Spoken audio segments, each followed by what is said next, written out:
The Evolving Leader is a series that shares insights into the never-ending journey of leadership and entrepreneurship. Join us as 3Pillar CEO David DeWolf talks with peers who have been instrumental in his own leadership journey. Thanks for joining us for episode 1 of the Evolving Leader podcast. I'm excited to be here talking with David DeWolf, the founder and CEO of 3Pillar Global.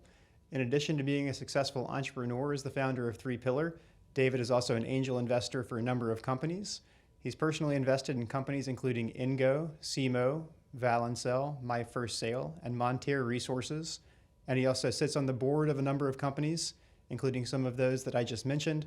So all of this means that he has both seen and experienced the ever-evolving nature of leadership firsthand. For the first season of the podcast, we'll be talking with 8 people who have been instrumental in David's evolution as a leader and his journey as an entrepreneur. On this episode, we'll set the stage a little bit for what's to come. David, thanks for joining us. It's great to be with you today. Thanks for being here and hosting us. It's great to be with you, Will. Absolutely. So let me just start by asking, why are we here? Why are we doing this today? You know, in my experience, leadership is a journey. It's been not just a destination for me, but a continual effort to really grow into the leadership potential that I've had. And for me, a big part of that journey has been all of the people that have surrounded me. And so many people have been part of the 3Pillar story about my own development. And as I have grown in my own leadership and others have started to come to me and ask me for my advice, I have realized how important those people are. And for me, this is an effort to give some of those words of wisdom back to the community, to share with the next generation of leaders what I have learned from so many others around me, both peers, mentors, others that have invested in me and my development over the years. Okay, got it. And let me peel that back another layer. Why is leadership just on its own so important to you? You know, I think especially in this day and age, I think our world is actually lacking leadership, especially principled leadership. And I think it's one of the reasons why we see so many divisions in the world. We see so many people searching and fighting and a lack of unity, a lack of team, of people coming together.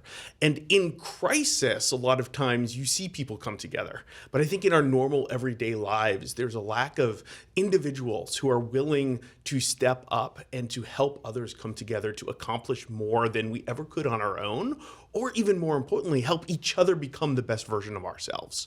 And because leadership has been such a part of my own journey, whether it was my upbringing, my father who was in the military, I learned and watched great leadership from the military as a child growing up, or as I got into my career and started to build a business, those around me that were willing to invest and step up, to speak up, to influence others around them, including myself, in order to become better, in order to grow. And it's just been such an instrumental part of helping me find my own fulfillment and living my own purpose that I think it's something that the world needs more of, especially in this day and age where we see a lack of it. Yeah, you mentioned crisis in the last answer, and we've all been living through an interesting last few years, Very, to say the least. How have the last few years changed how you view leadership? Yeah. Well, one of the things that I think is very real about what's gone on with the pandemic is that we've had to learn to lead in new ways. I remember when the pandemic first hit and we all scattered to our homes and we were in quarantine, like real quarantine, not the type of quarantine we're living in right now, right? There was a dearth of personal connection. And what we used to be able to do for leadership through personal connection, seeing people in a hallway, totally disappeared. And so we needed to learn and exercise new muscles of how do you influence, how do you rally individuals for, in our situation, across the globe, when you couldn't go visit, when you couldn't go meet, or even the individuals in our local communities when you couldn't see them in the hallway, right? What that has done for me is help me realize how important, as we move further and further into this digital economy, how leadership needs to both change and becomes even more important. Because we are more and more isolated people, as we're on our phones more often, as we're consumed in our social media, as we're able to connect through technology more, there's less personal human interaction. And in its very essence, I believe leadership is about humanity. It's about the individuals. It's about the person. And it's about helping others become the best version of themselves and to interact with others in an exceptional way so that we can do more together. And so recapturing that humanity, getting back to that principle of the human person, the dignity of the human person, and doing that through technology is a challenge. And I think this pandemic has forced us to embrace that and embrace new tools and techniques to lead new modern ways. Yeah. Okay. Got it. Well, so let me shift gears and we'll talk a little bit about the company you founded, Sure. Three Pillar Global. They've been a huge part of your leadership journey. No doubt. Take us all the way back to the beginning. When you started Three Pillar, what were your expectations for what the company would become? Expectations is a funny word. I'm always one of these entrepreneurs that when I tell the story, I always say, I wish I had a story, because to me, Three Pillar happened to me. It was not a deliberate idea that I wanted to build and grow at the beginning. What it was I really started off being an independent consultant. And to make a very long story short, literally woke up about 2.5 years later and realized, oh my goodness, I've got 6 people working for me. And that was a daunting responsibility that hit me. The responsibility of being responsible for 6 paychecks that were supporting families that were not my own just really hit me. And it became an opportunity to step back and to realize that what I enjoyed doing and what I was naturally gifted at was bringing people together to accomplish more than any one of us could on our own. And I love this idea of team, where teams not only can win championships together, but they can help each other become the best version of themselves. And so I decided to leave the world that I was in of writing code every day and being part of those teams to actually building a business and to doubling down on the market that we happen to find ourselves in, which was about fostering this digital economy and building the digital products that are fueling it. But that's really where I would say my leadership journey became very intentional. Looking back at that point in time, I realized that all the way back to junior high and high school in Boy Scouts, I had been naturally gifted at some sorts of leadership, but that if I really wanted to build a business, I needed to be intentional about that and to begin to evolve and grow in new ways and exercise those muscles more than by happenstance. Well, it seems to have worked. Just give us a sense of scale. You talked about 6 employees. Right. You realized 2.5 years in, around 2009. Where are you now? We have about 2,500 employees now. That's across 9 different countries throughout the world.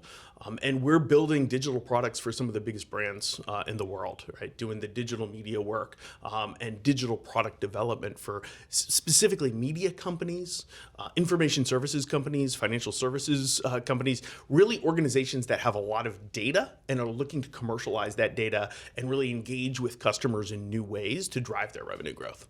So let me go back and ask about the process of handing in the code editor and becoming CEO. Sure. What was it like to make the leap from working in the business to working on the business, as you often say? Right. First and foremost, for me, it was a deliberate decision. It was when I decided I'm going to build a business that I realized I needed to stop being the one that was producing and writing the code. Luckily for me, I was never a classically trained computer scientist. I was never the best software engineer in the world. What I was somebody that had the ability to pull others together and to help a vision become a reality with the code. And so the code was just a tool. And so I made a deliberate decision, I think it was late 2009, that I was no longer going to write code. And it was literally a stark separation. It was hard. It was a hard decision, but it was purposeful. And it was for a greater cause, a greater purpose. And it was with this idea in mind that in order to be responsible for these other paychecks, I really needed to lead the business and learn those skills. And so that was the first step. But then I think I would describe that process as a journey. Early on, I was writing the code. I was the producer of the business. I then needed to become the manager of the business. From then, I needed to learn how to sell and to be the marketer of the business. And then I became the leader of managers and of salespeople. And then you become an executive and you're leading leaders. And so this idea of a journey and of evolving leadership from the very beginning, I remember writing a blog post, I think it was back in 2012, this realization that about every 12 to 18 months, I was going to a new phase and needing to learn different aspects of leadership and different skills that I had never learned before. And that learning, that journey really became my purpose, where I would start to go look for mentors that were 2 to 3 years ahead of where I needed to be to help pull me along, right? And so that's what I would describe that transition as, is first and foremost purposeful, and then secondly, an ongoing evolution. And to this day, it still hasn't stopped, right? That first blog post listed, I think, the first 5 phases, and I think there's probably at least 17 more since. Nice. We'll dig into all of those over the course of the podcast. Let me ask a question. You mentioned like the weight that you felt when you realized that you had 6 employees counting on you for a paycheck. Yeah. And you mentioned it's now 2,500. What does that weight feel like, or has it shifted? How has the kind of level of responsibility or the weight of responsibility changed as you've grown? One of the things that you're going to find throughout this season as we talk to different mentors and different peers and different teammates that have been part of this journey is that I've been really fortunate to have world-class professionals that came in and joined our team. And that has made that easier to carry. Together, we're able to hold that weight much better than I ever could have on my own. Yeah. And so is it daunting if I sit and wallow in this idea that there's 2,500 paychecks that I'm responsible for? Absolutely. But at the same time, it's also about scale and leverage and team. And how do you bring great people in that complement you, right? We'll talk a lot about that, about how different people complement us, how different people come together to be able to do what I may not be naturally gifted in. Yeah. Well, so it's been a 15-year journey since you started 3 Pillar. Hundreds, if not thousands, of people have been a part of it. Yeah. You've handpicked a select few that are going to be here to join us today. How did you land on some of the people that we'll be talking with over the course of this first of what maybe many seasons of the podcast? For all different reasons. Yeah. I think one of the things I wanted to be intentional about was, number one, some of the people that have been most impactful for me in a lot of different ways, right? You're going to meet one of the mentors that poured himself just selflessly into me and really helped shape and really is one of the core reasons 3 Pillar even exists, encouraged me to build this business. That's obviously a significant part of this evolving journey. At the same time, you're going to meet a young lady who complemented me incredibly well. She and I have totally opposite skill sets. And in many ways, you'd say, wow, how does that work together? Well, it works together because of that, right? Because we offset each other's strengths and weaknesses, right? Yeah. So there's some purposeful lessons in there. So I'd say impact and purpose, right? Those 2 things. What were the lessons we wanted to pass on to the next generation of leader? And what are some of those things that I've learned along the way that have helped me become the best version of myself, and I think are staples for leadership? Got it. And so you mentioned being a continual learner, a continuous learner. What have been some of the most important like resources, I guess, that you have tapped into over the course of your journey? First and foremost, people, to be honest with you. Yeah. So many people have been able to speak into my life and to challenge me, to share insights. That's been critical. I would also say books. I'm not a natural leader. My mom was an English teacher, and so she always encouraged me to read, and I hated it for that reason, right? Natural young man, right? Just rebel. No, I don't want to read. But for some reason, I love the leadership books, the leadership stories, and really thrive off of the lessons others have in leadership. And so I'm pretty purposeful about my reading, whether that's in new areas and skill sets that I need to develop, or in leadership itself, or just learning from other case studies and stories. What are you reading now? Yeah. Right now, actually, I'm going through a transition in the business around our commercial go-to-market. And so I'm reading a lot of books on marketing and sales leadership, really refining a craft that I didn't come from that background. But how do I make sure that I come up to speed so that I can be the mentor and the coach I need to be at the next level of scale? So that's what I'm digesting right now. And then finally, podcasts. I love podcasts, and especially on my commute, to be able to digest and learn. Every so now and then, I'll turn the music back on just to kind of let my hair down. That's important to do. One of the lessons I've learned is how to relax, as opposed to just be that entrepreneur that's always on. But a lot of times, if I'm not on the phone, I'm also listening to a podcast when I'm commuting.